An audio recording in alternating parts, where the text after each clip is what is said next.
Bismillahirrahmanirrahim. Assalamualaikum warahmatullahi wabarakatuh. Nama saya Ahmad Fatih Adli. Saya akan membuat resume materi pengantar mata kuliah metodologi desain. Saya dari program studi Desain Komunikasi Visual, Fakultas Seni dan Desain, Universitas Negeri Makassar, angkatan tahun 2022-2023. Dengan NIM 220806501020 dan dari kelas B DKV dengan dosen pengampu yaitu Bapak Dian Cahyadi, SSN, MDS. Pendahuluan. Metodologi desain adalah pendekatan sistematis dalam merancang solusi untuk masalah atau kebutuhan tertentu. Metodologi desain dapat digunakan dalam berbagai konteks, termasuk desain produk, desain layanan, desain sistem, dan desain pengalaman pengguna. Metodologi desain biasanya terdiri dari serangkaian langkah atau fase yang diikuti oleh desainer untuk mencapai solusi desain yang efektif dan efisien.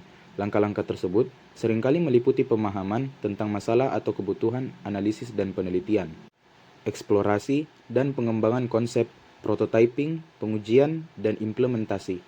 Metodologi desain dapat membantu desainer untuk memahami dengan lebih baik kebutuhan dan harapan pengguna, serta memastikan bahwa solusi desain yang dihasilkan memenuhi kriteria kesuksesan yang ditetapkan.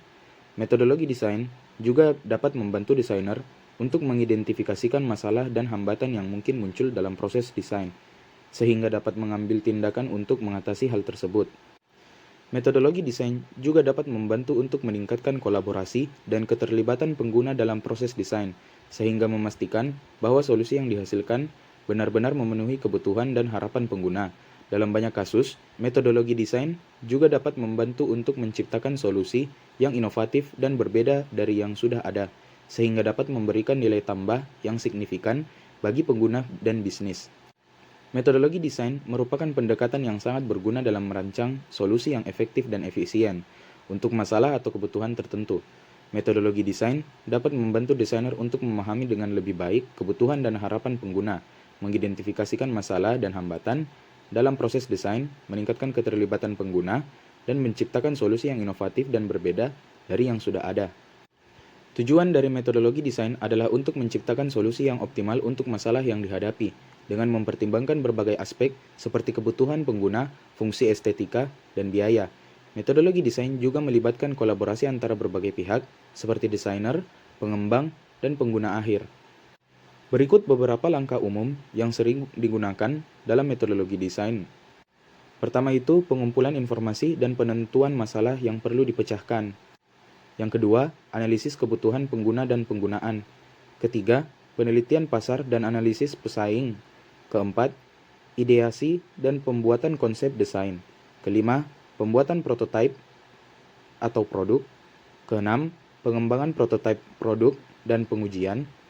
Ketujuh, evaluasi hasil pengujian dan pengembangan literasi untuk memperbaiki desain. Kedelapan, implementasi dan produksi.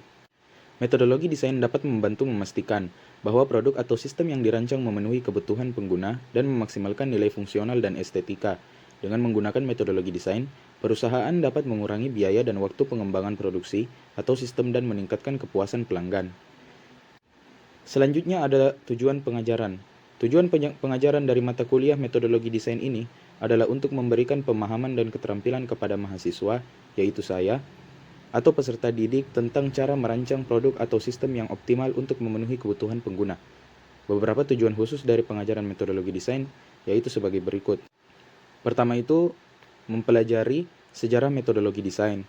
Yang kedua, mempelajari prinsip-prinsip desain. Yang ketiga, mempelajari teknik-teknik desain. Yang keempat, meningkatkan keterampilan kritis dan analitis. Yang kelima, meningkatkan kreativitas. Yang keenam, mengembangkan kemampuan kerjasama. Dengan tujuan-tujuan ini, pengajaran metodologi desain dapat membantu mahasiswa atau peserta didik untuk menjadi desainer yang terampil dan inovatif yang dapat menciptakan produk atau sistem yang memenuhi kebutuhan pengguna dan memperbaiki kehidupan manusia secara keseluruhan.